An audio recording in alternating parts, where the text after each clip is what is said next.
ವಿದ್ಯಾರ್ಥಿಗಳೇ, ಇಂದಿನ ವಿಜ್ಞಾನ ತರಗತಿಗೆ ನಿಮ್ಮೆಲ್ಲರಿಗೂ ಸ್ವಾಗತ. ಮಕ್ಕಳೇ, ಈಗಾಗಲೇ ನೀವು ಹಿಂದಿನ ತರಗತಿಯಲ್ಲಿ ಪರಮಾಣುಗಳು ಮತ್ತು ಅಣುಗಳು ಇದ್ರ ಬಗ್ಗೆ, ಪರಮಾಣು ಅಂದ್ರೇನು, ಅಣುಗಳಂದ್ರೇನು, ಅದ್ರ ಬಗ್ಗೆ ನೀವು ತಿಳ್ಕೊಂಡಿದ್ದೀರಾ. ಹಾಗಾದ್ರೆ ಪರಮಾಣು ಅಂದ್ರೇನು ಅಂತ ಯಾರು ಕೈ ಹೇಳೋದು ಸ್ನೇಹ? ಧಾತುವಿನ ಅತ್ಯಂತ ಸೂಕ್ಷ್ಮ ಕಣವೇ ಪರಮಾಣು. ಜ್ಯೋತಿ ಹೇಳ್ತೀನಿ. ಧಾತುವಿನ ಅತ್ಯಂತ ಸೂಕ್ಷ್ಮ ಕಣವೇ ಪರಮಾಣು. ನಮ್ಮ ಸುತ್ತಮುತ್ತ ದೊರೆಯುವಂತ ಧಾತುಗಳು ಅಂತ ಏನ್ ಕರಿತೀವಲ್ಲ, ಸೊ ಈ ಧಾತುಗಳನ್ನ ಅತ್ಯಂತ ಚಿಕ್ಕ ಕಣಗಳು ಅಂತ ಕರಿತೀವಿ, ಪರಮಾಣುಗಳು ಅಂತ ಕರಿತೀವಿ. ಸೊ ನೋಡಿ, ಏನಿಗೆ ಚಾರ್ಟ್ ಇದೆಯಲ್ಲಿ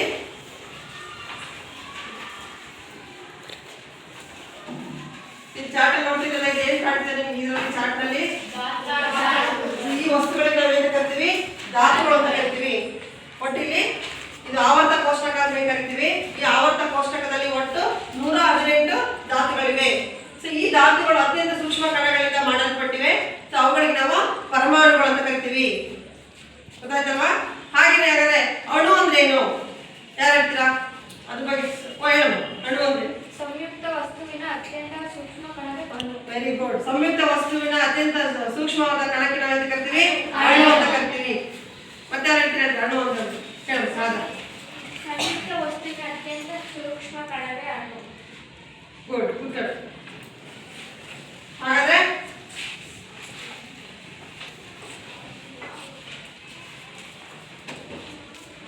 ಮಕ್ಕಳೇ, ಈ ಧಾತುಗಳೆಲ್ಲವೂ ಕೂಡ ಅತ್ಯಂತ ಚಿಕ್ಕ ಕಣಗಳಿಂದ ಮಾಡಲ್ಪಟ್ಟಿರ್ತವೆ ಅಂತ ನೀವು ಹೇಳಿದ್ರಿ. ಅವುಗಳಿಗೆ ನಾವು ಪರಮಾಣು ಅಂತ ಕರಿತೀವಿ ಅಂತ. ಈ ಧಾತುಗಳಲ್ಲಿರುವ ಪರಮಾಣುಗಳನ್ನ ಮೊಟ್ಟ ಮೊದಲನೇದಾಗಿ ಹಾಗಾದ್ರೆ ಸಂಕ್ಷಿಪ್ತವಾಗಿ ಸೂಚಿಸಲಿಕ್ಕೆ ಈ ಧಾತುಗಳ ಪರಮಾಣುಗಳನ್ನು, ಉದಾಹರಣೆ ನಾವು ಉಸಿರಾಡಲಿಕ್ಕೆ ಬಳಕೆ ಮಾಡುವಂತಹ ಧಾತು ಯಾವಮ್ಮ? ಒಬ್ಬರೇ ಹೇಳ್ಬೇಕು. ಆಕ್ಸಿಜನ್ ತೆಗೆದುಕೊಳ್ತೀವಲ್ಲ ಉಸಿರಾಡಲಿಕ್ಕೆ. ಆಕ್ಸಿಜನ್ ಸಂಕ್ಷಿಪ್ತವಾಗಿ ನಾವು ಯಾವ ಸಂಕೇತದಿಂದ ಸೂಚಿಸ್ತೇವಮ್ಮ? ಗೊತ್ತಿದೆಯಲ್ಲ ನಿಮ್ಗೆ? ಈಗಾಗಲೇ ಕಲ್ತಿರ್ತೀರಿ.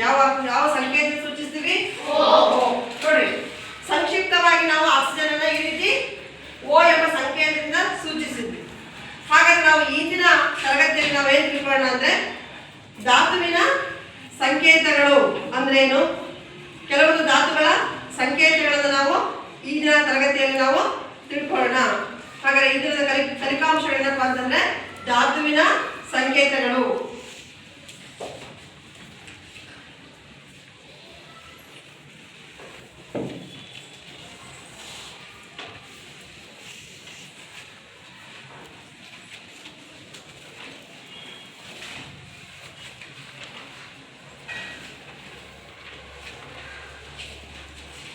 ಧಾತುವಿನ ಸಂಕೇತಗಳು. ಹಾಗಾದ್ರೆ ಈ ಧಾತುಗಳನ್ನ ಯಾರು ಮೊಟ್ಟ ಮೊದಲದಾಗಿ ಈ ರೀತಿ ಸಂಕ್ಷಿಪ್ತವಾಗಿ ಸೂಚಿಸುವಂತಹ ವಿಧಾನವನ್ನು ತೋರಿಸ್ಕೊಟ್ರು ಎಂಬುದನ್ನು ನಾವು ವಿಜ್ಞಾನ ಕಥೆ ಮೂಲಕ ನಾವು ತಿಳ್ಕೊಳ್ಳೋಣ. ಮೊದಲನೇದಾಗಿ ಮಕ್ಕಳೇ, ಇಲ್ಲಿ ನೀವು ಒಂದು ಭಾವಚಿತ್ರವನ್ನ ನೋಡ್ತಾ ಇದ್ದೀರಲ್ವಾ?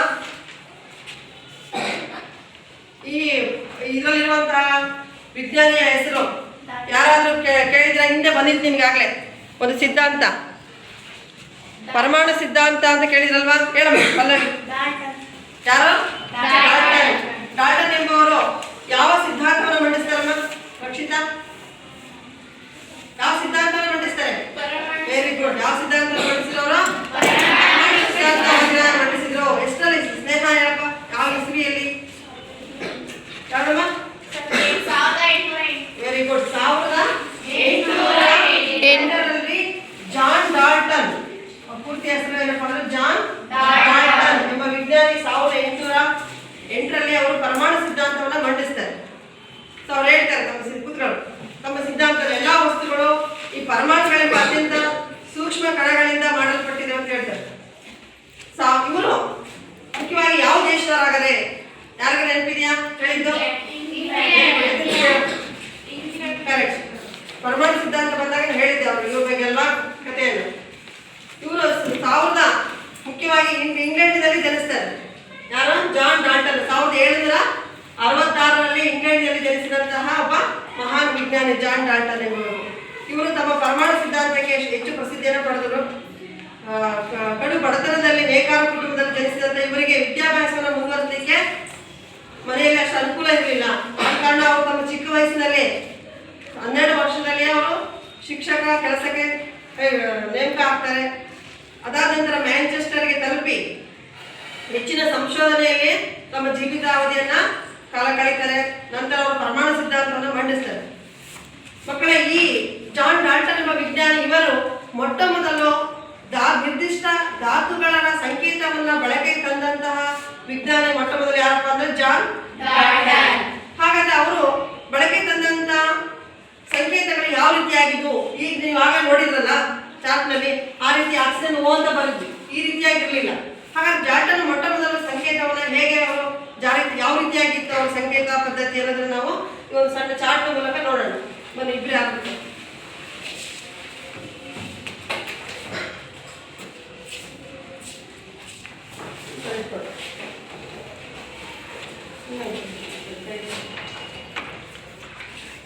ಮಕ್ಕಳೇ, ಈ ಚಾರ್ಟ್ ಅನ್ನು ನೀವು ಗಮನಿಸ್ರಿ.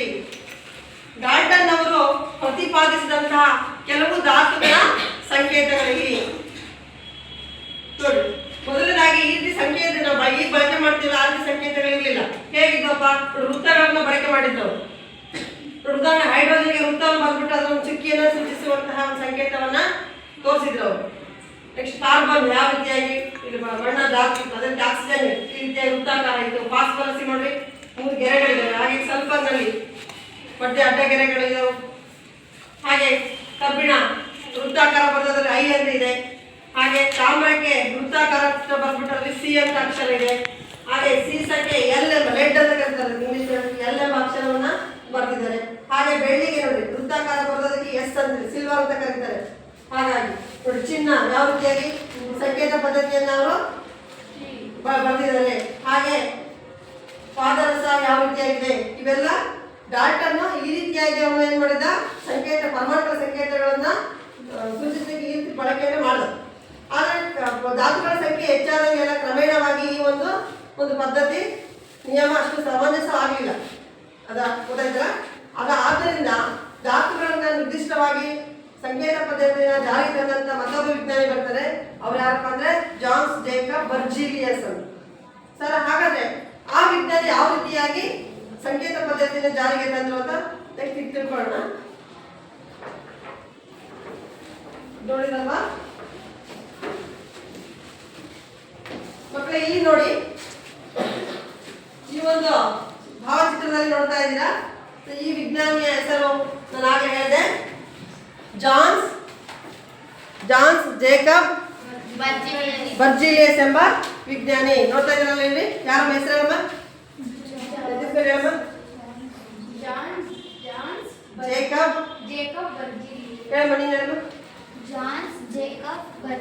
ಬರ್ಜೀಲಿಯಸ್ ಅಂತ ಹೆಸರು.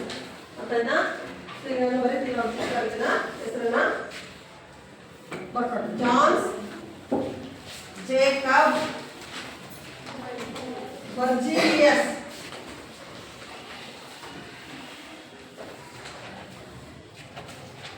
ಜಾನ್ಸ್ ಜೇಕಬ್ ಬರ್ಜೀಲಿಯಸ್ ಎಂಬ ವಿಜ್ಞಾನಿ ಇವರು ಡಾಲ್ಟನ್ ನಂತರ ಏನ್ ಮಾಡಿದ್ರು ಅಂದ್ರೆ, ಧಾತುಗಳ ಪರಮಾಣುಗಳನ್ನ ನಿರ್ದಿಷ್ಟವಾಗಿ ಸಂಕ್ಷಿಪ್ತವಾಗಿ ಸೂಚಿಸುವಂತಹ ಒಂದು ವಿಧಾನವನ್ನ ಇವರು ಜಾರಿ ತಂದರು. ಮಕ್ಕಳೇ, ಹಾಗಾದ್ರೆ ಇವರು ಯಾವ ದೇಶದವರಪ್ಪ ಅಂತಂದ್ರೆ ಸ್ವೀಡನ್ ದೇಶದ ವಿಜ್ಞಾನಿ. ಇವರು ಯಾವ ದೇಶದವರು? ಸ್ವೀಡನ್ ದೇಶದ ವಿಜ್ಞಾನಿ. ಇವರು ಅನೇಕ ಧಾತುಗಳನ್ನ ಆವಿಷ್ಕಾರ ಮಾಡಿದ್ದಾರೆ. ಸುಮಾರು 49 ಧಾತುಗಳ ಪರಮಾಣು ರಾಶಿಗಳನ್ನ ಆವಿಷ್ಕಾರ ಮಾಡಿದ್ದಾರೆ. ಹಾಗೆ ಇವರ ಮುಖ್ಯವಾದ ಕೊಡುಗೆ ಏನಪ್ಪಾ ಅಂತಂದ್ರೆ, ಇವರು ಈ ಧಾತುಗಳನ್ನ ಸಂಕ್ಷಿಪ್ತವಾಗಿ ಸೂಚಿಸುವಂತ ಒಂದು ಪದ್ಧತಿನ 1818ರಲ್ಲಿ ಜಾರಿಗೆ ತರ್ತಾರೆ. ಆ ಪದ್ಧತಿಗೆ ಅಂತ ಕರೀತಾರೆ ಸಂಕೇತ ಪದ್ಧತಿ ಅಂತ ಕರೀತಾರೆ. ಸಂಕೇತ ಪದ್ಧತಿ. ಧಾತುಗಳ ಸಂಕೇತ ಪದ್ಧತಿಯನ್ನ ಜಾರಿಗೆ ತಂದಂತಹ ವಿಜ್ಞಾನಿ ಯಾರಮ್ಮ? John Jacob Berzelius. 1818ರಲ್ಲಿ ಸ್ವೀಡನ್ ದೇಶದ ವಿಜ್ಞಾನಿ ಏನ್ ಮಾಡಿದವರು? ಧಾತುಗಳನ್ನ ಸಂಕ್ಷಿಪ್ತವಾಗಿ ಸೂಚಿಸುವಂತಹ ಯಾವ ಪದ್ಧತಿಯನ್ನು ಜಾರಿಗೆ ತಂದ್ರು? ಸಂಕೇತ ಪದ್ಧತಿ. ರಾಸಾಯನಿಕ ಸಂಕೇತ ಪದ್ಧತಿ, ಇಂಗ್ಲಿಷ್ ಅಲ್ಲಿ ಕೆಮಿಕಲ್ ಸಿಂಬಲ್ಸ್. ಸಂಕೇತ ಬರೀರಿ ಅಂತ ಹೇಳ್ತಾರೆ, ಇಂಗ್ಲಿಷ್ ಅಲ್ಲಿ ಸಿಂಬಲ್ಸ್ ಅಂತ ಕರಿತೀವಿ ನಾವು. ಸಿಂಬಲ್ ಆಫ್ ಆಕ್ಸಿಜನ್ ಹೇಳ್ತಾರೆ. ಅರ್ಥ ಆಯ್ತಲ್ಲ?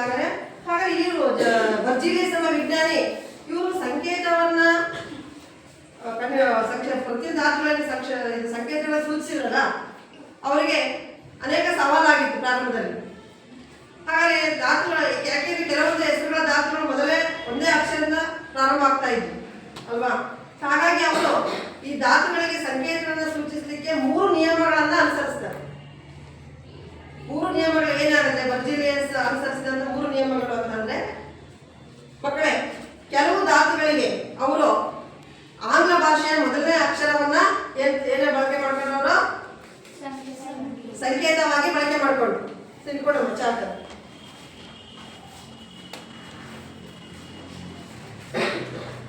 ಮಕ್ಕಳ ಇಲ್ಲಿ ನೀವು ಈ ಚಾರ್ಟ್ ಅಲ್ಲಿ ಗಮನಿಸಬಹುದು. ಇದು ಈ ಚಾರ್ಟ್ ನಾವು ಏನ್ ಕರಿತೀವಿ ಅಂತ ಹೇಳಿದ್ವಿ, ಏನ್ ಕರಿತೀವಿ ಇದಕ್ಕೆ ಧಾತುಗಳನ್ನ ಪಟ್ಟಿ ಮಾಡಿರುವಂತಹ ಈ ಚಾರ್ಟ್ಗೆ ಆವರಣ ಕೋಷ್ಟಕ ಅಂತ ಕರಿತೀವಿ. ಸೊ ಹಾಗಾದ್ರೆ ಬರ್ಜಿಲಿಯಸ್ ಏನ್ ನಿಯಮ ಅನುಸರಿಸ್ದ ಅಂದ್ರೆ ಕೆಲವು ಧಾತುಗಳಿಗೆ ಆ ಆಂಗ್ಲ ಭಾಷೆಯ ಮೊದಲನೇ ಅಕ್ಷರವನ್ನೇ ಸಂಕೇತವಾಗಿ ಬಳಕೆ ಮಾಡಿದವು. ಉದಾಹರಣೆಯಾಗಿ ನೋಡ್ತೀರಾ ನೀವು, ಆವರ್ತ ಕೋಷ್ಟಕದಲ್ಲಿ ಮೊದಲನೇ ಧಾತು ಯಾವ್ದಮ್ಮ ಬಿಟ್ಟಿದ್ದ ಹೈಡ್ರೋಜನ್. ಹೈಡ್ರೋಜನ್ ಯಾವ ಸಂಕೇತ ಸೂಚಿಸಿದರೆ ಎಚ್. ವೆರಿ ಗುಡ್, ಎಚ್ ಎಂಬ ಅಕ್ಷರದಿಂದ ಸೂಚಿಸಿದ್ದಾರೆ. ಯಾಕೆ ಅದಕ್ಕೆ ಎಚ್ ಅಂತ ಬಂತಪ್ಪ ಅಂತಂದ್ರೆ ಇಂಗ್ಲಿಷ್ ನಲ್ಲಿ ನೋಡಿ HYDROGN ಹೈಡ್ರೋಜನ್ ಅಂತ ಇದೆಯಲ್ಲ, ಮೊದಲನೇ ಅಕ್ಷರ ಏನ್ ತೆಗೆದುಕೊಂಡ್ರು ಎಚ್ ಎಂಬ ಅಕ್ಷರ ಆಗಿದ್ರಿಂದ ಹೈಡ್ರೋಜನ್ ಅನ್ನ ಸಂಕ್ಷಿಪ್ತ ನೋಡಿ ಎಚ್ ಅಂತ ಬರೋದು ಸಾಕು. ಏನಂತ ಅರ್ಥ ಸೂಚಿಸುತ್ತೆ? ಹೈಡ್ರೋಜನ್ ಪರಮಾಣುವನ್ನು ಸೂಚಿಸುತ್ತೆ. ಸಂಕೇತಗಳಲ್ಲಿ ಏನೇನು ಸೂಚಿಸ್ತವೆ ಅಂದ್ರೆ ಪರಮಾಣುವನ್ನು ಸೂಚಿಸ್ತವೆ ಅಂತ ಹೇಳಿದವರು. ಮೊದಲನೇ ನಿಯಮದಲ್ಲಿ ಏನ್ ಮಾಡಿದ್ರೆ ಅಂದ್ರೆ ಆಂಗ್ಲ ಭಾಷೆಯ ಮೊದಲನೇ ಅಕ್ಷರವನ್ನ ಸಂಕೇತವಾಗಿ ಬಳಕೆ ಮಾಡಿದ್ರು. ಮಕ್ಕಳ ಇನ್ನೊಂದು ಉದಾಹರಣೆ ತೆಗೆದುಕೊಳ್ಳೋದಕ್ಕೆ ನೆಕ್ಸ್ಟ್ ಆಮೇಲೆ ಬರೆಯಂತೀನಿ, ಒಂದೊಂದು ಸಂಕೇತಗಳನ್ನ ಬಳಸ್ತೀನಿ. ಹಾಗೇನೆ ಇಲ್ಲಿ ಒಂದು ಧಾತು ಇದೆ. ಎಲ್ಲಾ ವಸ್ತುಗಳನ್ನು ಉಳಿಸಿದಾಗ ಕಪ್ಪು ಒಂದು ವಸ್ತು ಉತ್ಪತ್ತಿ ಆಗುತ್ತೆ, ಶೇಷ ವಸ್ತು. ಅದರಲ್ಲಿರುವಂತಹ ಧಾತು ಯಾವುದು ಹೇಳಿದಮ್ಮ? ವೆರಿ ಗುಡ್, ನೆನಪಿದೆಯಾ? ಪೃಥ್ವಿ ಕಾರ್ಬನ್. ನೋಡಿ ಇಲ್ಲಿ ಕಾರ್ಬನ್ ಇಂಗ್ಲಿಷ್ ಅಲ್ಲಿ CARBO ಅಂತ ಕರಿತೀವಿ. ಸೊ ಅದರ ಮೊದಲನೇ ಅಕ್ಷರ ಏನಮ್ಮ? ಸಿ. ಯಾಕೆ ಬಂದಾಗರೆ ಕಾರ್ಬನಿಕ್ ಸಂಕೇತ ಸಿ? ಕಾರ್ಬನ್ ಮೊದಲನೇ ಅಕ್ಷರ ಸಿ. ಸಿ ಆಗಿದ್ರಿಂದ ಅವರು ಬರ್ಜಿಲಿಯಸ್ ಏನ್ ಕೊಟ್ರು? ಅವರು ಕಾರ್ಬನಿಕ್ ಸಂಕೇತ ಏನ್ ಕೊಟ್ರು? ಸಿ. ಸಿ ಅಂತ ಕೊಟ್ರು. ಸೊ ಮೊದಲ ನಿಯಮ ಏನ್ ಗೊತ್ತಾಯ್ತಲ್ಲ, ಆಮೇಲೆ ಬರೆಯಂತದ್ದು ಕೂತ್ಕೊಳ್ಳಿ. ಹಾಗಾಗಿ ಎರಡನೇ ನಿಯಮ ಏನ್ ಅನುಸರಿಸಿದ್ರು ಅಂತಂದ್ರೆ ನೋಡ್ರಿ, ಕೆಲವೊಂದು ಧಾತುಗಳ ಹೆಸರುಗಳು ಮೊದಲನೇ ಅಕ್ಷರ ಒಂದೇ ಆಗಿದ್ರಿಂದ ಎರಡನೇ ನಿಯಮದಲ್ಲಿ ಏನ್ ಮಾಡಿದ್ರು, ಮೊದಲನೇ ಅಕ್ಷರದ ಜೊತೆಗೆ ಎರಡನೇ ಅಕ್ಷರ ಪ್ರಧಾನವಾಗಿರುವಂತಹ ಎರಡನೇ ಅಕ್ಷರವನ್ನು ಬಳಕೆ ಮಾಡಿದ್ರು. ನೋಡಿ ಎರಡನೇ ನಿಯಮದಲ್ಲಿ ಏನಂತ ನೋಡೋಣ ಈಗ. ಫಾರ್ ಎಕ್ಸಾಂಪಲ್ ಇಲ್ಲಿ ಕ್ಯಾಲ್ಸಿಯಂ ಅಂತ ನೋಡಿ, ಎಲ್ಲ ಚಾಕ್ಲೇಟ್ಸ್ ನಲ್ಲಿ ಸುಣ್ಣದಲ್ಲಿರುವಂತಹ ಮುಖ್ಯವಾದಂತಹ ಒಂದು ಧಾತು ಯಾವ್ದಪ್ಪ? ಲೋಹ ಧಾತು ಅಂದ್ರೆ ಕ್ಯಾಲ್ಸಿಯಂ. ಗೊತ್ತಾಯ್ತಲ್ಲ? ಆ ಕ್ಯಾಲ್ಸಿಯಂ ನ ಸ್ಪೆಲ್ಲಿಂಗ್ ಏನಿದೆ ನೋಡ್ಕೊಳ್ಳಿ. CA ನೋಡಿ, ಕೆ ಬರಲ್ಲ ಇಲ್ಲಿ, CALCIUM ಕ್ಯಾಲ್ಸಿಯಂ ಇಂಗ್ಲಿಷ್ ನಲ್ಲಿ. ಹಾಗೆ ಮೊದಲನೇ ಅಕ್ಷರ ಸಿ ಹಾಕೊಂಡಿಲ್ಲ ಅವರು, ಯಾಕಂದ್ರೆ ಕಾರ್ಬನ್ ಸಿ ಇದೆ. ಅದಕ್ಕೋಸ್ಕರ ಎರಡನೇ ನಿಯಮದಲ್ಲಿ ಏನ್ ಮಾಡಿದ್ರಪ್ಪ ಅಂದ್ರೆ ಮೊದಲನೇ ಅಕ್ಷರದ ಜೊತೆಗೆ ಎರಡನೇ ಅಕ್ಷರವನ್ನ ಆ ಹೆಸರಿನಲ್ಲಿ ಬರುವಂತ ಎರಡನೇ ಅಕ್ಷರವನ್ನು ಕೂಡ ತೆಗೆದುಕೊಂಡು ಉಚ್ಚಾರಣೆ ಮಾಡ್ಬೇಕಾದ್ರೆ ಯಾವ್ದು ಪ್ರಧಾನವಾಗಿ ಬರುತ್ತೆ ಅನ್ನೋದು ನೋಡ್ಕೊಂಡು ಆದ್ರಿಂದ ಕ್ಯಾಲ್ಸಿಯಂನ ಸಂಕೇತ ಏನ್ ಬರ್ತಾರೆ ಅಂತ ಹೇಳ್ರಿ? ಏನ್ ಬರ್ತೀರಮ್ಮ? CA. ಮೊದಲನೇ ಅಕ್ಷರವನ್ನು ಹೇಗೆ ಬರ್ತಿದಾರಪ್ಪ? ಹೇಳಮ್ಮ, ನೀನು ಹೇಳಮ್ಮ. ಬಿಂದು, ಮೊದಲನೇ ಅಕ್ಷರ ಯಾವ ಅಕ್ಷರದಿಂದ ಸೂಚಿಸಿದ್ದಾರೆ? ಸಿ ಅಂತ ಬರ್ತಿದ್ದಾರೆ. ಯಾವ ಅಕ್ಷರ ಅದು? ದೊಡ್ಡ ಅಕ್ಷರ ಚಿಕ್ಕ ಅಕ್ಷರ ಬರ್ತಿದ್ದಾರೆ? ಏನ್ ಬರ್ತಿದ್ದಾರೆ?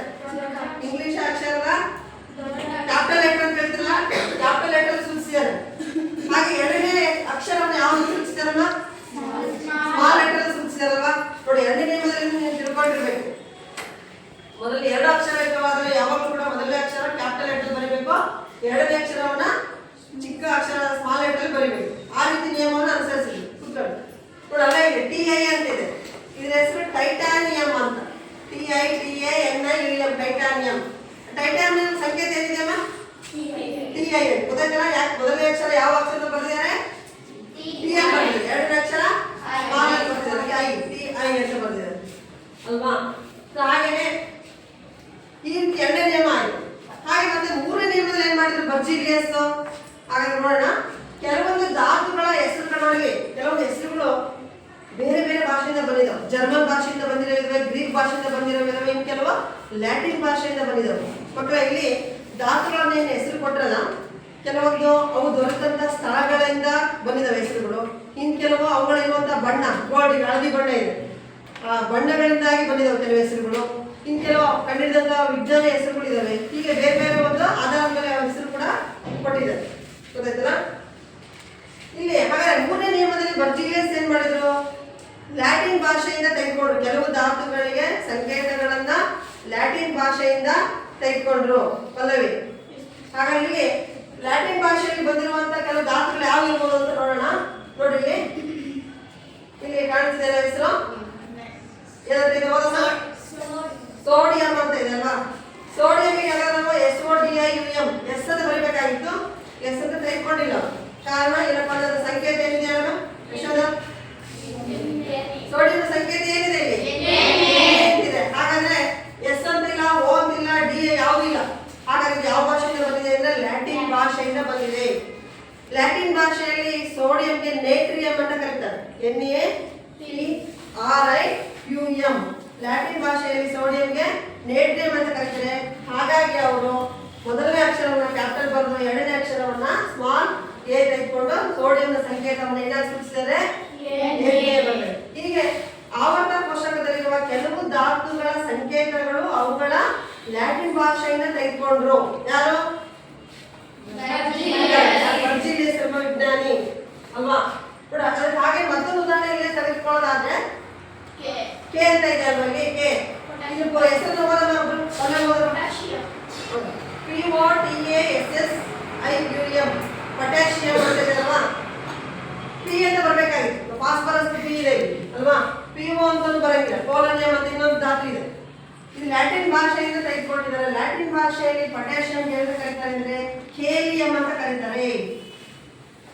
ಲ್ಯಾಟಿನ್ ಭಾಷೆಯಲ್ಲಿ ಪೊಟ್ಯಾಷಿಯಂ ಅಂತ ಕರೀತಾರಲ್ಲ ಕೇಲಿಯಂ. ಹಾಗಾಗಿ ಇಲ್ಲಿ ಮೊದಲನೇ ಅಕ್ಷರ ಮಾತ್ರ ತೆಗೆದುಕೊಂಡಿದ್ದಾರೆ. ಯಾವ್ದನ್ನ? ಪೊಟ್ಯಾಷಿಯಂಗೆ ಸಂಕೇತ ಏನಂದ್ರೆ ನೀವು ಪೊಟ್ಯಾಷಿಯಂ ಪಿ ಅಂತ ಬರೀಬಾರ್ದು. ಗೊತ್ತಾಯ್ತಲ್ಲ? ಯಾವ್ಯಾವ ಧಾತುಗಳಿಗೆ ಲ್ಯಾಟಿನ್ ಭಾಷೆಯಿಂದ ಬಂದಿದೆ ಬರ್ತೀನಿ ನೆಕ್ಸ್ಟ್ ಸಂಕೇತ ಬರ್ಸ್ಬೇಕಾದ್ರೆ. ಗೊತ್ತಾಯ್ತಲ್ವಾ? ಹಾಗಾದ್ರೆ ಪೊಟ್ಯಾಷಿಯಂ ಸಂಕೇತವನ್ನ ಯಾವ ಭಾಷೆಯಿಂದ ತೆಗೆದುಕೊಂಡಿದಾರಲ್ಲ? ಯಾವ ಭಾಷೆಯಿಂದ? ಲ್ಯಾಟಿನ್ ಭಾಷೆಯಲ್ಲಿ ಏನಂತ ಕರೀತಾರೆ? ಅದಕ್ಕೆ ಕೇಲಿಯಂ. ಹಾಗಾಗಿ ಅದರ ಸಂಕೇತ ಏನ್ ಬಂತು? ಮಕ್ಕಳೇ, ಈ ರೀತಿಯಾಗಿ ಬರ್ಜಿಲಿಯಸ್ ಎಂಬ ವಿಜ್ಞಾನಿ ನೋಡಿ ಅವರ ನಿಯಮವನ್ನು ಅನುಸರಿಸಿ 115 ಧಾತುಗಳಿಗೆ ನಾವೇನ್ ಮಾಡ್ತಾ ಇದೀವಿ? ಸಂಕೇತಗಳನ್ನ ಕೊಟ್ಟಿದ್ದಾರೆ. ಅರ್ಥ ಆಯ್ತಾ? ಈ ಸಂಕೇತಗಳನ್ನ ಕೊಡ್ಲಿಕ್ಕೆ ಒಂದು ಅಂತಾರಾಷ್ಟ್ರೀಯ ಸಂಸ್ಥೆ ಇದೆ. ಯಾವ ಸಂಸ್ಥೆ ಇದೆ? ಅಂತಾರಾಷ್ಟ್ರೀಯ ಸಂಸ್ಥೆ. ಅದು ಯಾವುದು ಅಂತಂದ್ರೆ IUPAC. ಯಾವ ಸಂಸ್ಥೆ? IUPAC. ನೋಡಿ, ಇದು ಒಂದು ಅಂತಾರಾಷ್ಟ್ರೀಯ ರಸಾಯನಶಾಸ್ತ್ರದ ಸಂಸ್ಥೆ ಆಗಿದ್ದು, ನೀವು ಹೆಸರು ಹೇಳ್ತಿರಲಿಲ್ಲ, ನೀರಿನಲ್ಲಿ ಹೈಡ್ರೋಜನ್ ಇದೆ, ಆಕ್ಸಿಜನ್ ಇದೆ ಗೊತ್ತಿದೆ ನಿಮಗೆ. ನೋಡಿ, ಪ್ರತಿಯೊಂದು ಧಾತುವಿನ ಹೆಸರನ್ನ ಅಂಗೀಕಾರ ಮಾಡೋದು, ಸಂಕೇತವನ್ನು ಅಂಗೀಕಾರ ಮಾಡೋದು, ಅದರಲ್ಲಿರುವಂತಹ ಘಟಕಾಂಶಗಳನ್ನು ಅಂಗೀಕಾರ ಮಾಡೋದು ಯಾವ ಸಂಸ್ಥೆ ಆಗಿದೆ ಅಂದ್ರೆ IUPAC. ಏನಾಗುತ್ತೆ IUPAC ಅಂತಂದ್ರೆ? ಫಸ್ಟ್ ನಾವು ಇಂಗ್ಲಿಷ್ ಅಲ್ಲಿ ತಿಳ್ಕೊಳ್ಳೋದು. ಏನು ಇಂಗ್ಲಿಷ್ ಅಲ್ಲಿ? ಐ ಅಂದೇನಮ್ಮ? ಅಂತಾರಾಷ್ಟ್ರೀಯ ಅಂದೇನು? ಇಂಟರ್ನ್ಯಾಷನಲ್. ಅಂತಾರಾಷ್ಟ್ರೀಯ ಅಂದೇನು? International union. ಇವಂದೇನು? International union for pure. P ಅಂದೇನು? ಕನ್ನಡದಲ್ಲಿ ಶುದ್ಧ. ಅದಕ್ಕೆ pure and applied chemistry. Applied ಅಂದ್ರೆ ಅನ್ವಯಿಕ. ಅಪ್ಲೈಡ್ ಅಂದೇನು? ಕನ್ನಡದಲ್ಲಿ ಅನ್ವಯಿಕ. ಶುದ್ಧ ಮತ್ತು ಅನ್ವಯಿಕ. Applied chemistry. ಸಿ ಅಂದ್ರೆ ಕೆಮಿಸ್ಟ್ರಿ. ಕೆಮಿಸ್ಟ್ರಿ ಕನ್ನಡದಲ್ಲಿ ಅಂತಾರೆ ಎಂತ ಶಾಸ್ತ್ರ? ಓದ್ತಾ ಇರೋದು ವಸ್ತುಗಳ ಬಗ್ಗೆ ಅಧ್ಯಯನ ಮಾಡೋದು ರಸಾಯನಶಾಸ್ತ್ರ. International union for pure and applied chemistry. ಕನ್ನಡದಲ್ಲಿ ಏನು ಹೇಳ್ಬೋದಾದ್ರೆ ಶುದ್ಧ ಮತ್ತು ಅನ್ವಯಿಕ ರಸಾಯನಶಾಸ್ತ್ರ ಅಂತಾರಾಷ್ಟ್ರೀಯ ಸಂಸ್ಥೆ. ಬರ್ಕೊಳ್ಳಿ IUPAC ಬರ್ಕೊಳ್ಳಿ. ಶುದ್ಧ ಮತ್ತು ಅನ್ವಯಿಕ. ಶುದ್ಧ ಮತ್ತು ಅನ್ವಯಿಕ ರಸಾಯನಶಾಸ್ತ್ರ. ಶುದ್ಧ ಮತ್ತು ಅನ್ವಯಿಕ ರಸಾಯನಶಾಸ್ತ್ರ ಅಂತಾರಾಷ್ಟ್ರೀಯ ಸಂಸ್ಥೆ.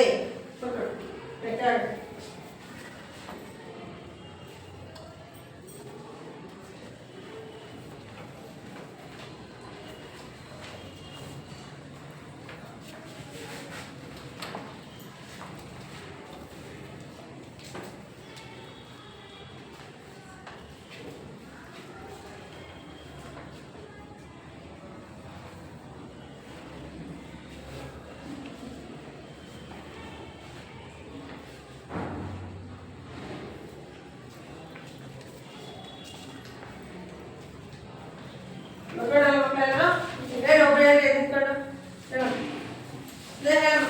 IUPAC ಅಂದ್ರೇನು? ಶುದ್ಧ ಮತ್ತು ಅನ್ವಯಿಕ ರಸಾಯನಶಾಸ್ತ್ರ ಅಂತಾರಾಷ್ಟ್ರೀಯ ಸಂಸ್ಥೆ. ಜ್ಯೋತಿ ಶುದ್ಧ ಮತ್ತು ಅನ್ವಯಿಕ ರಾಸಾಯನಶಾಸ್ತ್ರ ಅಂತಾರಾಷ್ಟ್ರೀಯ ಸಂಸ್ಥೆ. ನೋಡಿ ಹೇಳಿದ್ರಲ್ಲ, ಈ ಸಂಸ್ಥೆಯ ಕೆಲಸ ಏನಂತ ಕೂಡ ಹೇಳಿದೆ ನಾನು. ಪ್ರತಿಯೊಂದು ಧಾತುವಿನ ಹೆಸರನ್ನ ಈಗ ಹೇಳ್ತೀರ ನೀವು, ಯಾವ ಸಂಸ್ಥೆ ಅಂಗೀಕಾರ ಮಾಡಬೇಕು? IUPAC ಏನಿದೆಯಲ್ಲ, ಧಾತುವಿನ ಹೆಸರು, ಸಂಯುಕ್ತದಲ್ಲಿರುವ ಘಟಕಾಂಶ ಆಗಿರ್ಬೋದು, ಸಂಕೇತಗಳನ್ನಾಗಿರ್ಬೋದು, ಯಾವ್ದಾದ್ರು ಹೊಸ ಧಾತು ಕಂಡಿಡಿದು ಅಂತ ತಿಳ್ಕೊಂಡ್ರೆ, ಹೊಸ ಧಾತು ಆವಿಷ್ಕಾರ ಆಯ್ತು, ಆ ಧಾತುವಿನ ಸಂಕೇತ ಇವೆಲ್ಲದಕ್ಕೆ ಒಂದು ಹೆಸರನ್ನ ಕೊಡುವಂತ ಸೂಚಿಸುವಂತ ಅಂತಾರಾಷ್ಟ್ರೀಯ ಸಂಸ್ಥೆಯೇ IUPAC. ಮಕ್ಕಳೇ, ಹಾಗಾದ್ರೆ ನಾವೀಗ ಕೆಲವೊಂದು ಧಾತುಗಳ ಈ ವರ್ಜಿಲಿಯ ಅನುಸರಿಸಿದಂತ ನಿಯಮ ಆಧರಿಸಿ ಕೆಲವೊಂದು ಧಾತುಗಳ ಸಂಕೇತಗಳನ್ನು ನಾವೀಗ ಬರೆಯೋಣ. ನಾನು ಕೇಳ್ತೀನಿ, ನೀವೇ ಹೇಳ್ಬೋದು ಈಗ ಧಾತುವಿನ ಸಂಕೇತಗಳೇನಾಗಿರ್ಬೋದು ಅನ್ನೋದನ್ನ ಮತ್ತಿಲ್ಲಿ ಚಾರ್ಟಲ್ಲಿ ಬಂದು ತೋರಿಸ್ಬೇಕು ಆ ಧಾತು ಎಲ್ಲಿದೆ ಅಂತ. ಗೊತ್ತಾಯ್ತಲ್ವಾ?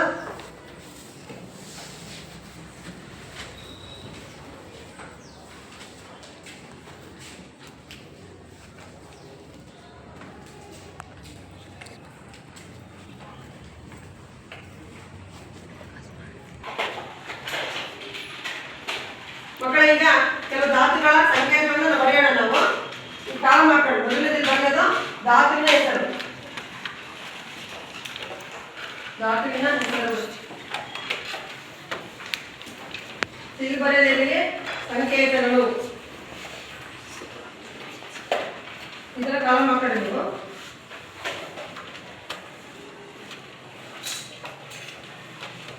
ಫಸ್ಟ್ ನಾವೀಗ ಮೊದಲನೇ ನಿಯಮ ಅನುಸರಿಸಿಬಿಟ್ಟು ಯಾವ್ಯಾವ ಸಂಕೇತಗಳನ್ನ ಆವರ್ತಕ ಕೋಷ್ಟಕದಲ್ಲಿ ಕೊಡಲಾಗಿದೆ ಅಂತ ಕೆಲವೊಂದು ಉದಾಹರಣೆಯನ್ನ ಕೊಡ್ತೀವಿ. ಇನ್ನು ಕೆಲವು ನೀವು ಮನೆಯಲ್ಲಿ ಕೊಟ್ಟಿದ್ದೀವಿ, ಹೋಮ್ವರ್ಕ್ ನಾವು ಮಾಡ್ಕೊಳ್ಬೇಕು.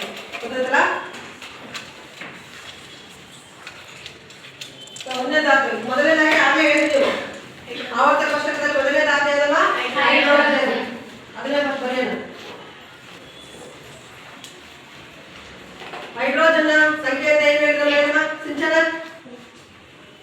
ಹೈಡ್ರೋಜನ್ ಸಂಕೇತ ಏನಿದೆ? H ಅಂತ ಬರೀ, ಕ್ಯಾಪಿಟಲ್ ಲೆಟರ್ ಅಲ್ಲಿ ನೀವೇ ಬರ್ಕೋಬೇಕು.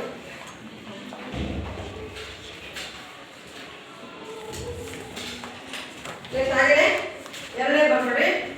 ನಾನು ಕೇಳಿದ ಮಾತ್ರ ಹೇಳ್ಬೇಕು, ಬಂದು ತೋರಿಸ್ಬೇಕು.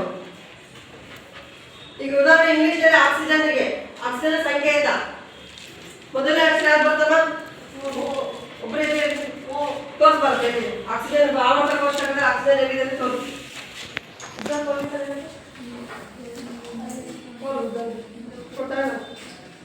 ಆಕ್ಸಿಜನ್ ಎಲ್ಲಿದೆ ತೋರಿಸಿ, ಆವರ್ತಕ ಕೋಷ್ಟಕದಲ್ಲಿ ನೋಡ್ಕೋಬೇಕು ನೀವು. ಓದಮ್ಮ ಏನಿದೆ? ಆಕ್ಸಿಜನ್ ಇಂಗ್ಲಿಷಲ್ಲಿ ಇದೆಯಾ? ಮೊದಲನೇ ಅಕ್ಷರ ಏನು ಕೊಟ್ಟಿದ್ದಾರೆ? ಓ ಕೊಟ್ಟಿದ್ದಾರೆ. ಅದರ ಸಂಕೇತ ಏನಿದೆ? ಹಾಗಾದ್ರೆ ಮೊದಲನೇ ನಿಯಮ ಪ್ರಕಾರ ಕೊಟ್ಟಿದ್ದಾರೆ ತಾನೆ ಅವ್ರೀಗ? ಆಂಗ್ಲ ಹೆಸರಿನ ಮೊದಲನೇ ಅಕ್ಷರ ಆಯ್ತು. ನೆಕ್ಸ್ಟ್ ಅದೇ ರೀತಿಯಾಗಿ ಮೂರನೇದು ಕಾರ್ಬನ್. ರಾಧಾ ಬರ್ಮ ಬಿಬಿಯನ್ನ ಕಾರ್ಬನ್ ಎಲ್ಲಿದೆ ತೋರಿಸ್ಕೋಬೇಕು. ಮೊದಲನೇ ನಿಯಮಕ್ಕೆ ಸಂಬಂಧಪಟ್ಟಿದಂತ 5 ಧಾತುಗಳ ಸಂಕೇತಗಳನ್ನು ಬರೆಯೋಣ. ನೋಡ್ಕೊಂಡ್ರೆ ಆವರ್ತಕ ಕೋಷ್ಟಕದಲ್ಲಿ ಒಟ್ಟು 18 ಕಂಬ ಸಾಲುಗಳಿದಾವೆ. ಎಷ್ಟನೇ ಕಂಬ ಸಾಲಿನಲ್ಲಿದೆ ಈಗ ಅಂದ್ರೆ 14ನೇ ಕಂಬ ಸಾಲಿನಲ್ಲಿದೆ. ಯಾವುದು? ಅಲ್ಲಿಂದ ಎಣಿಸ್ಕೊಂಡ್ರೆ 18 ಇದಾವೆ ಇಲ್ಲಿವರೆಗೂ ಕಂಬ ಸಾಲು. ಕಾರ್ಬನ್ ಸಂಖ್ಯೆ ಮೊದಲನೇ ಅಕ್ಷರ ಏನಿದೆಯಾ? ಸಿ. ನೋಡಿ ಯಾವ ಕಡೆ ಬರುತ್ತೆ ಕಾರ್ಬನ್ ಆವರ್ತಕ ಕೋಷ್ಟಕದಲ್ಲಿ? ಕಾರ್ಬನ್ ಸಂಕೇತ ಸಿ. ನಾಲ್ಕನೇದು ಅಯೋಡಿನ್ ಅಂತ ಹೇಳ್ತೀನಿ. ಅಯೋಡಿನ ಸಂಕೇತ ಏನಾಗುತ್ತಪ್ಪ? ಅಯೋಡಿನ ಸಂಕೇತ ಐ. ಹಾಗಾದ್ರೆ ಎಲ್ಲಿದೆ ಹುಡುಕೋಗ್ಬೇಕು ಆವರ್ತಕ ಕೋಷ್ಟಕದಲ್ಲಿ ಅಯೋಡಿನ್ ಎಲ್ಲಿದೆ? ಎಲ್ಲಿದೆ ಬೇಗ ಬೇಗ ಹುಡುಕ್ತಾರೆ. ಐ ಎಲ್ಲಿದೆ ನೋಡಿ ಆವರ್ತಕ ಕೋಷ್ಟಕದಲ್ಲಿ. Very good. ಎಲ್ಲಿದೆ? ಆ ಬಲಭಾಗದಲ್ಲಿ ಆವರ್ತಕ ಕೋಷ್ಟಕದಲ್ಲಿ ಐ. ಮೊದಲನೇ ಅಕ್ಷರ ಏನಿದೆಯಮ್ಮ? ನಡೆಸಿದೆಲ್ಲ ಅಯೋಡಿನ್. IODIN. Very good. ಹಾಗಾದ್ರೆ ಅಯೋಡಿನ ಸಂಕೇತ ಬರ್ಕೊಡ್ರಿ, ಕ್ಯಾಪಿಟಲ್ ಐ ಅಂತ ಬರೀ. ಸೊ ಮೊದಲನೇ ನಿಯಮದ ಆಧಾರದ ಮೇಲೆ ಇನ್ನೊಂದು ಎರಡು ಬರೆಯೋಣ. ಗೊತ್ತಾಯ್ತಾ? ಇನ್ನೊಂದು ಬರೆಯೋಣ, 5 ಬರೆಯೋಣ. ಸೊ ನಾನು ಹೆಸರು ಬರ್ತೀನಿ, ಆ ಸಂಕೇತವನ್ನು ಕೇಳಿದ್ರೆ ಹೇಳ್ಬೇಕು. 5ನೇದು ಬರ್ಮ್ ಬೋರಾನ್ ಎಲ್ಲಿದೆ ತೋರಿಸ್ಬೇಕು. ಬೋರಾನ್ನ ಸಂಕೇತ ಏನಾಗ್ಬೋದು? ಮೊದಲನೇ ಅಕ್ಷರ ಏನು? ಮೊದಲನೇ ಅಕ್ಷರ ಏನ್ ಬರುತ್ತೆ? ಎಲ್ಲಿದೆ ಹುಡುಕು ಬೋರಾನ್.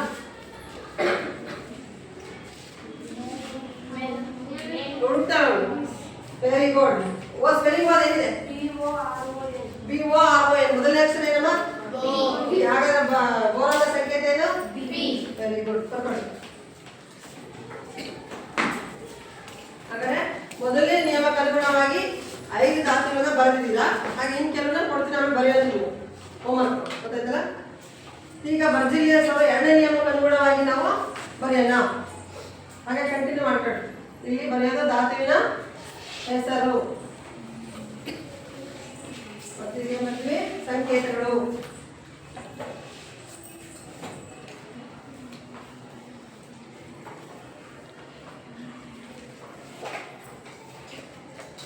ಹಾಗೆ ಹೇಳಿದೆ ನಿಮಗೆ ಕ್ಯಾಲ್ಸಿಯಂ ಸಂಕೇತ.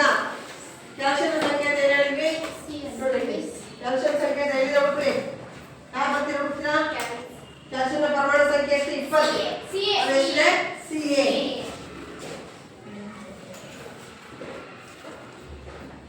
CAL CIUM. ಆದ್ರಿಂದ ಅದ್ರ ಸಂಕೇತ ಏನು ಹೇಳಿದ್ರೆ ಆಗ ನೀವು ನೋಡಿದ್ರಲ್ವಾ? CA. ಹಾಗೆ ನಾನು ಬೇರೆ ಕೊಡ್ತೀನಿ, ಒಂದಲ್ಲಿ ಹುಡುಕ್ಬೇಕು ನೀವು. ಗೊತ್ತಾಯ್ತಲ್ಲ? ಕ್ಯಾಲ್ಸಿಯಂನ ಸಂಕೇತ CA.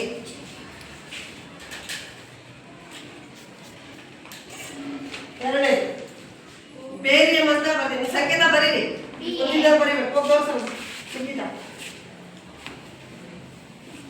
ಎಲ್ಲಿದೆ ನೋಡಿ? ಕರೆಕ್ಟ್. ಓ ಸ್ಪೆಲ್ಲಿಂಗ್ ಓದಲ್ಲ ಅದು.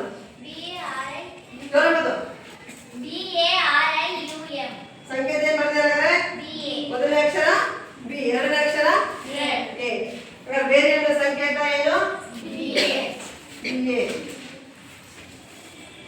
ಆಯ್ತಲ್ವಾ? ಹಾಗೆ ಮೂರನೇ ಕೊಡ್ತೀನಿ, ಬರೀರಿ. ಕ್ಲೋರಿನ್ ಅಲ್ಲ, ಒಂದು ನಾನು ಬರೆಯಕ್ಕೆ ಹೇಳಿದೆ ಅಷ್ಟೇ ನಿಮಗೆ. ಕ್ಲೋರಿನ್ ಬರೀರಿ ಅಂತ ಹೇಳಿದ್ದೀನಿ. ಕ್ಲೋರಿನ್ ಏನು ಬರುತ್ತೆ ಫಸ್ಟ್ ಬರೀರಿ. ಬರ್ತದೆ ಕ್ಲೋರಿನ್ಗೆ ಏನು ಬರುತ್ತೆ? ಬರ್ದಾ? ಕರೆಕ್ಟ್. Very good. ಬರೀ ಸಂಧ್ಯಾ ಎಲ್ಲಿದೆ ತೋರಿಸ್ಬೇಕು. ನೀವು ಆಗಲೇ CR ಅಂತ ಹೇಳಿ ತಪ್ಪದು. ಕ್ಲೋರಿನ್ CL 17ನೇ ಕಂಪಲ್ಸರಿ ಬರುತ್ತೆ ನೋಡಿ. ಬಲಭಾಗದಲ್ಲಿ ಬರುತ್ತೆ. ಎಲ್ಲಿ ಬರುತ್ತೆ? Very good. ಸ್ಪೆಲ್ಲಿಂಗ್ ಓದಮ್ಮ. ಕ್ಲೋರಿನ್ ಎಲ್ಲಿ ಉಚ್ಚಾರಣೆ ಪ್ರಧಾನವಾಗಿ ಬರೋದ್ರಿಂದ ಎಲ್ಲಿ ತೆಗೆದುಕೊಂಡಿದ್ದಾರೆ. ಬರೋದಾ? ಬರೆಯೋದು CL. ಹೆಂಗ್ ಬರ್ತೀವಿ ಬರೀ ಇಟ್ಕೊಂಡು. ಮೊದಲನೇ ಅಕ್ಷರ ಹೆಂಗ್ ಬರಬೇಕು? ಬರೀ ಮೊದಲನೇ ಅಕ್ಷರ ಏನ್ ಬರಬೇಕು? ಕ್ಯಾಪಿಟಲ್ ಅಕ್ಷರ ಬರಬೇಕು. ಎರಡನೇ ಅಕ್ಷರ ಸ್ಮಾಲ್ ಅಕ್ಷರ ಬರಬೇಕು. ಕ್ಲೋರಿನ್. ಹಾಗೆ ಇನ್ನು 2 ಉದಾಹರಣೆ ನೋಡೋಣ ನಾವು. ಇದಾಯ್ತಲ್ವಾ? ನೆಕ್ಸ್ಟ್ ಮೆಗ್ನೀಷಿಯಂ ಬರ್ತದೆ. Magnesium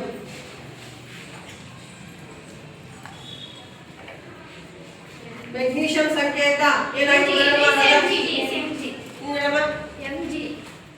M.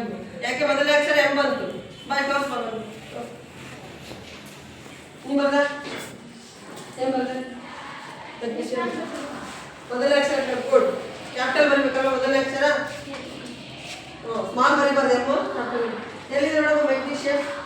Very good. ಮೆಗ್ನೀಷಿಯಂನ ಸಂಕೇತ ಸ್ಪೆಲ್ಲಿಂಗ್ ಏನಿದೆ ಓದು? MAGNESSI. ಮ್ಯಾಗ್ನೀಷಿಯಂ ಜಿ ಉಚ್ಚಾರಣೆ ಬರೋದ್ರಿಂದ ಅಲ್ಲಿ MG ತೆಗೆದುಕೊಂಡು ಮೆಗ್ನೀಷಿಯಂನ ಸಂಕೇತ ಏನಾಗುತ್ತೆ? ಹೋಗಿ M ಕ್ಯಾಪಿಟಲ್ ಬರಬೇಕಲ್ವಾ?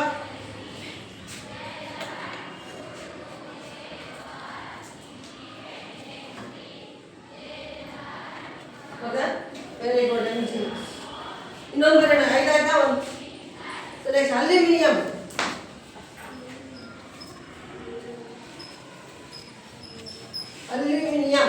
ಅಲ್ಯೂಮಿನಿಯಂ ಸಂಕೇತ ಲಾಸ್ಟ್ ಬರೋಣ. ಯಾರು ಬರ್ತೀರ? ಎಲ್ಲರೂ ಬೇರೆ ಬರ್ರಿ. ಜ್ಯೋತಿ ಬರ್ರಿ. ನೋಡಿ ಬಂದಿದ್ದಲ್ಲ ಆಗ ಜ್ಯೋತಿ ಹುಡ್ಕೊಂಬ ಎಲ್ಲಿದೆ ನೋಡಿ. ಅಲ್ಯೂಮಿನಿಯಂ ಹುಡುಕ್ದ್ಯಾ? ಎಲ್ಲಿದೆ ನೋಡು? ಆವರ್ತ ಕೋಷ್ಟಕದಲ್ಲಿ. Very good. ಅಲ್ಯೂಮಿನಿಯಂ. ಸ್ಪೆಲ್ಲಿಂಗ್ ಓದ ALUMINIUM. ಬರೀ ಅಲ್ಯೂಮಿನಿಯಂ ನೋಡಿ ಯಾವ ತಪ್ಪಾಗಿದೆ. ALLU ಬರ್ತದೆ ಅಲ್ವಾ ಫಸ್ಟಿಗೆ. ಹಾಗಾದ್ರೆ ಎರಡನೇ ನಿಯಮದ ಅನುಸಾರವಾಗಿ ಬಂದಿರ್ಬೇಕೆಲ್ವ. ಹಾಗಾಗಿ ಮೂರನೇ ನಿಯಮ ಏನು ಹೇಳಿದವರು ಯಾವ ಭಾಷೆ ತೆಗೆದುಕೊಂಡಿದ್ದಾರೆ ಕೆಲವಕ್ಕೆ ಅವನಲ್ಲಿ ಬರೆಯೋಣ. ಬರ್ಕೊಂಡು ನೆಕ್ಸ್ಟ್ ಇಲ್ಲಿ ಬರೆಯೋದು ಧಾತುವಿನ ಹೆಸರು. ಧಾತುವಿನ ಹೆಸರು ಇಲ್ಲಿ ಬರೆಯೋದು ಲ್ಯಾಟಿನ್ ಹೆಸರು.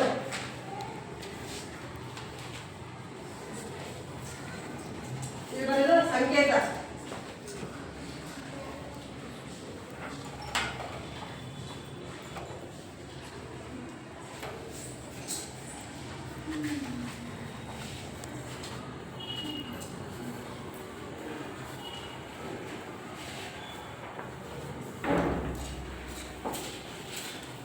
ನೀವು ಮಕ್ಕಳಿಗೆ ಫಸ್ಟ್ ಧಾತುವಿನ ಹೆಸರು ಹೇಳೋಣ, ಆಮೇಲೆ ಅದು ಲ್ಯಾಟಿನ್ ಭಾಷೆ ಹೇಳಿದ್ರೆ ನಿಮ್ಗೆ ಏನಾಗುತ್ತೆ ಸಂಕೇತ ಗೊತ್ತಾಗುತ್ತೆ. ಈಗಾಗಲೇ ನಾವು ಹೇಳಿದ್ವಿ ಒಂದು ಧಾತುವಿಂದು ಯಾವುದು ಸೋಡಿಯಂ. ಸೋಡಿಯಂನ ಸಂಕೇತ ಲ್ಯಾಟಿನ್ ಭಾಷೆ ನೇಟ್ರಿಯಂ ಅಂತ ಕರೀತಾರೆ ಅಲ್ವಾ. ಒಂದನೇದಾಗಿ ಸೋಡಿಯಂ ಅದು ಲ್ಯಾಟಿನ್ ಭಾಷೆಯಲ್ಲಿ ಅಂತ ಕರೀತಾರೆ ನೇಟ್ರಿಯಂ.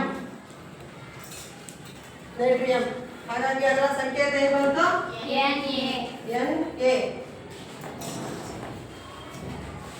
Na. NaTrium. ಸೊ ಹಾಗೇನೆ ಮತ್ತೊಂದು ಧಾತು ಕೂಡ ನೀವು ಈಗ ತೋರಿಸ್ಬೇಕು. ನೆಕ್ಸ್ಟ್ ಕಬ್ಬಿಣ ಬರೀತೀನಿ ನಾನೀಗ.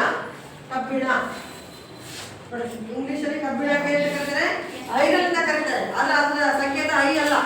ಕಬ್ಬಿಣಕ್ಕೆ ಇಂಗ್ಲಿಷ್ ಭಾಷೆಯಲ್ಲಿ ಅಥವಾ ಲ್ಯಾಟಿನ್ ಭಾಷೆಯಲ್ಲಿ ಫೆರಮ್ ಅಂತ ಕರೀತಾರೆ. ಎಂತ ಕರೀತಾರೆ FERRUM. ನೋಡಿ ಮೊದಲನೇ ಅಕ್ಷರ ಕೊಡ್ಲಿಕ್ಕೆ ಬರಲ್ಲ, ಯಾಕಂದ್ರೆ ಫ್ಲೋರಿನ್ ಅಂತ ಇದೆ ಎಫ್. ಹಾಗಾದ್ರೆ ಕಬ್ಬಿಣದ ಸಂಕೇತ ಏನಾಗಿರ್ಬೋದಮ್ಮ ತೋರಿಸ್ತಾಗಿದೆ.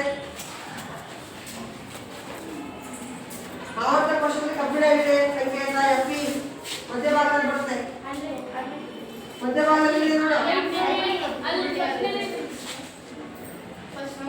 FE ನೋಡಿ. ಐರನ್ ಇಂಗ್ಲಿಷಲ್ಲಿ ಐರನ್ ಇದೆ, ಅದರ ಸಂಕೇತ FE ಇದೆ. ಕಾರಣ ಲ್ಯಾಟಿನ್ ಭಾಷೆಯಲ್ಲಿ ಎಂತಾರಲ್ಲ ಲ್ಯಾಟಿನ್ ಭಾಷೆಯಲ್ಲಿ ಫೆರಮ್ ಅಂತ ಬರೆಯೋದು. ಮೊದಲನೇ ಅಕ್ಷರ ಬಂದ್ವಿ ಕ್ಯಾಪಿಟಲ್ ಬಂದ್ವಿ ಎಫ್ ಬಂದ್ವಿ. ಎರಡನೇ ಅಕ್ಷರ ಇ ಬಂದ್ವಿ. ನೋಡ್ತಾ ಬರಿಬೇಕು, ಗೊತ್ತಾಯ್ತಲ್ಲ. ಹಾಗೇನೆ ನೆಕ್ಸ್ಟ್ ಬರೋಣ ತಾಮ್ರದ ಬರೋಣ. ತಾಮ್ರದ ಸಂಕೇತ ತಾಮ್ರ ಇಂಗ್ಲಿಷ್ ಅಲ್ಲಿ ಕಾಪರ್ ಅಂತ ಕರೀತಾರಲ್ವಾ, ಅದ್ರ ಸಂಕೇತ ಸಿ ಅಂತಿಲ್ಲ ಓ ಅಂತಿಲ್ಲ. ನೋಡೋಣ ಅದೇನಂತ ನೋಡೋಣ. ತಾಮ್ರಕ್ಕೆ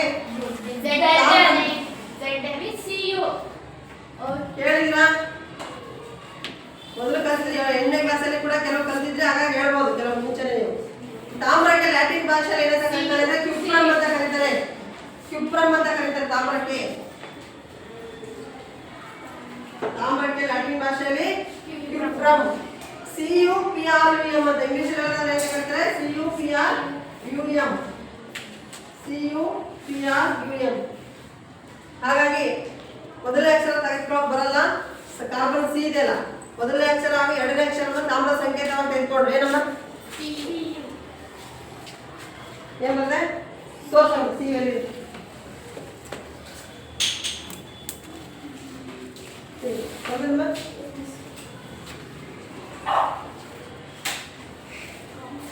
ಗುಡ್ ನೋಡಿ ಸರಿ ಇದೆಯಾ.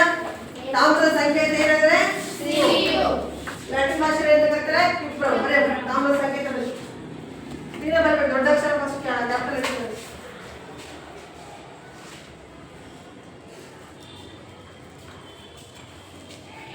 ಬರಲ್ಲ.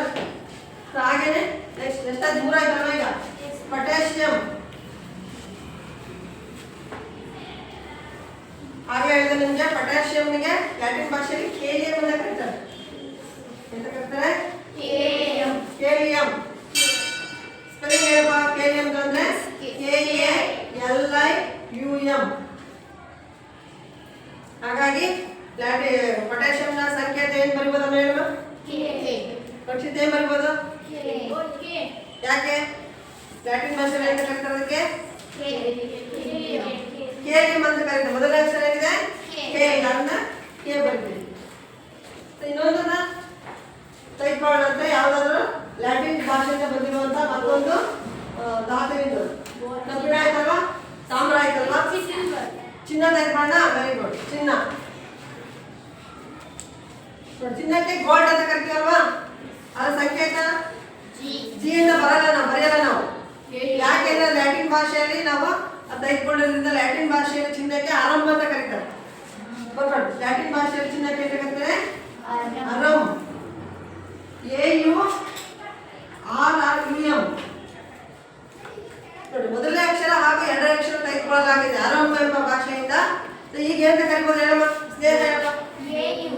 ಚಿನ್ನದ ಸಂಕೇತ ಏನ್ ಬರಿಬೋದು? ಎಲ್ಲಿದೆ ಅಂತ ಚಿನ್ನದ ಸಂಕೇತ.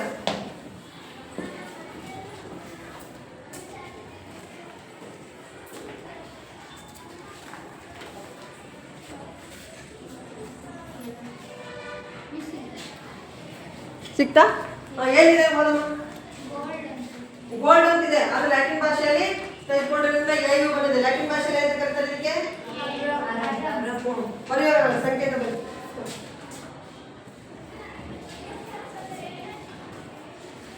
ಕ್ಯಾಪಿಟಲ್ ಎ ಬರಬೇಕು, ಎರಡನೇ ಅಕ್ಷರ ಸ್ಮಾಲ್ ಇರಬೇಕು. ಗೊತ್ತಾಯ್ತಲ್ಲ? ಎಲ್ಲರೂ ಬರ್ಕೊಂಡ್ರೆ ಈಗ ಈ ರೀತಿ ಚಾರ್ಟ್ ಮಾಡ್ಬೋದು.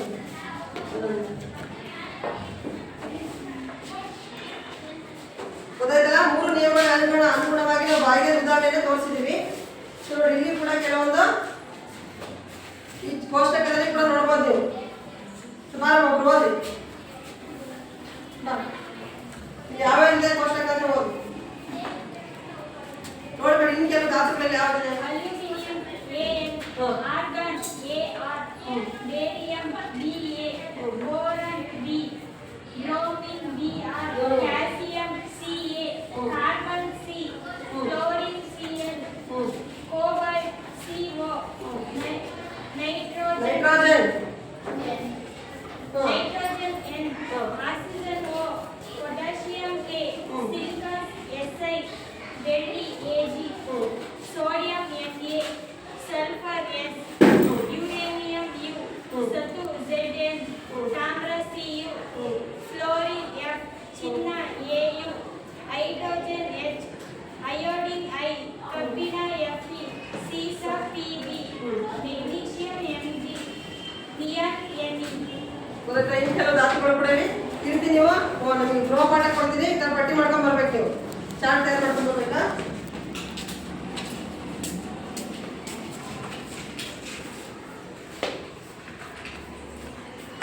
ಮಕ್ಕಳು, ಈ ಕೆಳಗಿನ ಧಾತುಗಳ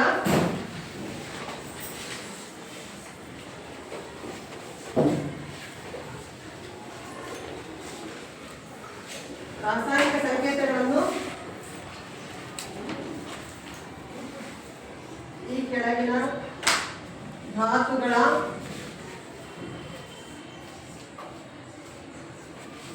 ರಾಸಾಯನಿಕ ಸಂಕೇತಗಳನ್ನು ಬರೆಯಿರಿ.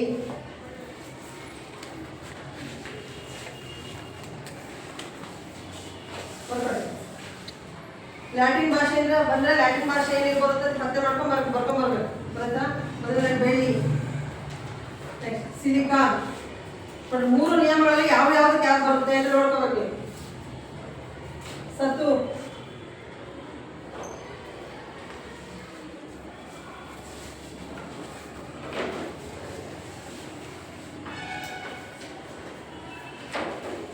ಯುರೇನಿಯಂ,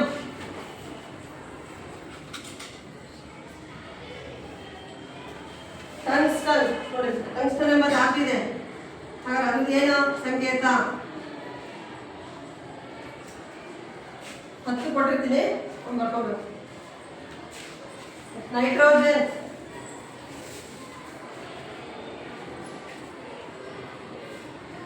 ಸೀಸ.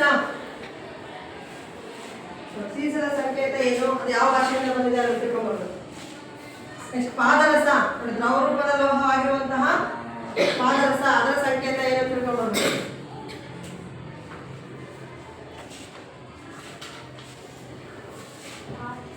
ಆಯ್ತಾ?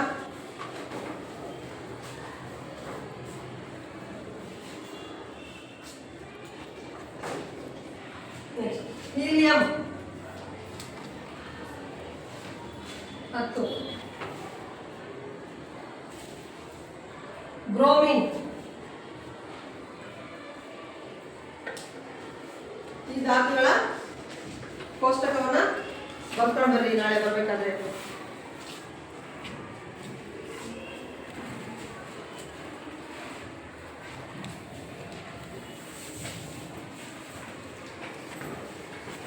ಓಕೆ, ಕೆಲವೊಂದನ್ನ ಕೇಳ್ತೀನಿ ನೋಡಿ, ನಿಮ್ಗೆ ಯಾವ ಎಷ್ಟು ನೆನಪಿನ ಧಾತುಗಳು ಅನ್ನೋದನ್ನು ಇದುವರೆಗೆ ಕಲ್ತಿರೋದಾದ್ರೆ ಕೆಲವೊಂದು ಹೇಳ್ಬೋದಲ್ವಾ?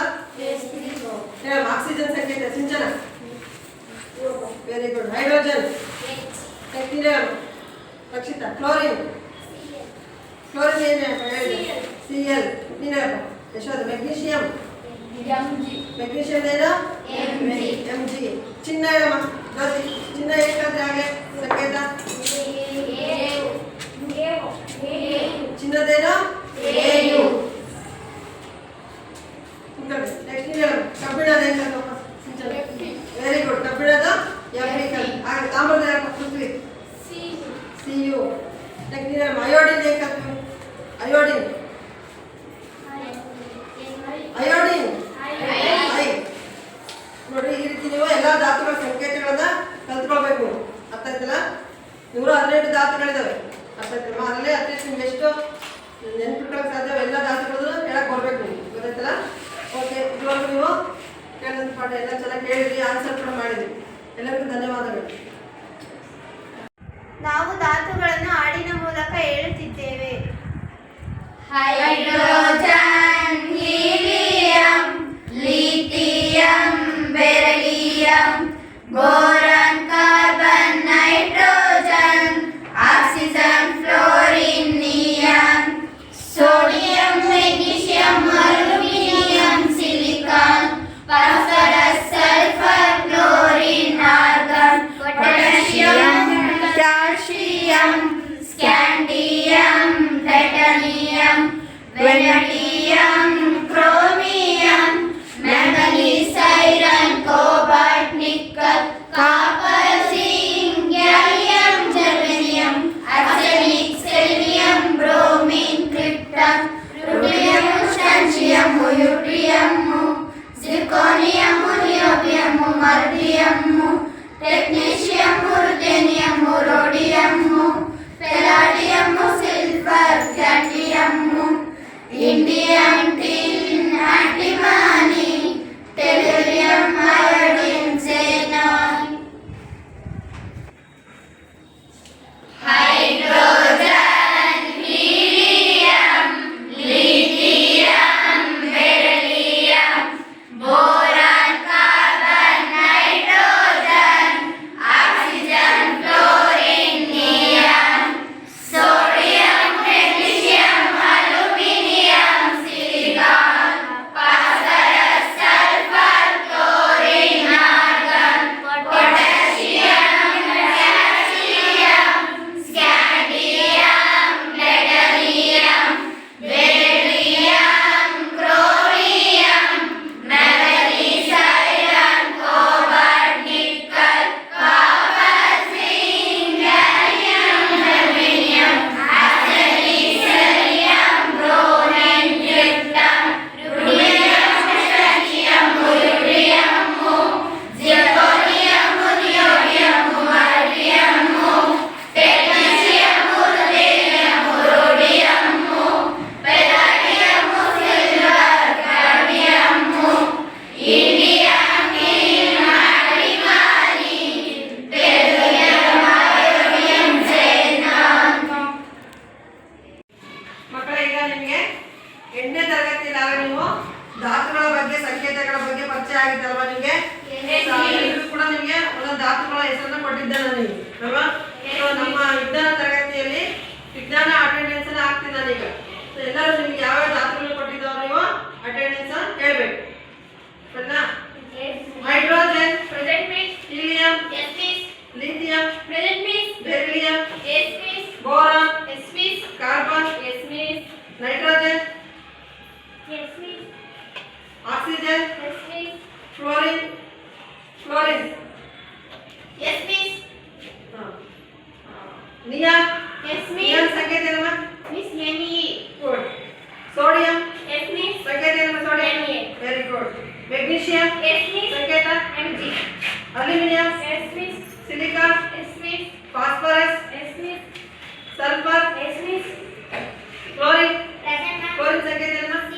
Good. Argon, Yes, miss. Potassium, Yes, miss. Calcium, Present, miss.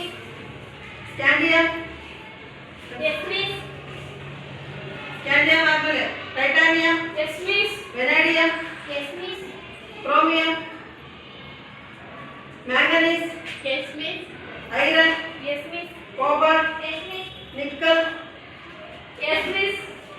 Copper, Yes, miss. Zinc. Yes, miss. ಸತುವಿನ ಸಂಕೇತ ಏನು? Second. Very good. Gallium, Yes, miss. Germanium, Yes, miss. Arsenic, Yes, miss. Arsenic, Yes, miss. Selenium. Yes, miss. Arsenic ಅಂದ್ರೆ ಯಾವ್ದು?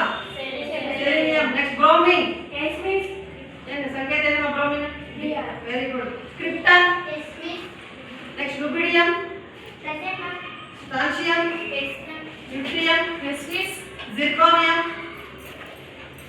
ಮತ್ತಿಲ್ವಾ? Niobium, Present, miss. Molybdenum, Yes, miss. Technetium, Yes, miss. Ruthenium, Present, miss. Rhodium, Yes, miss. Palladium. Yes, miss.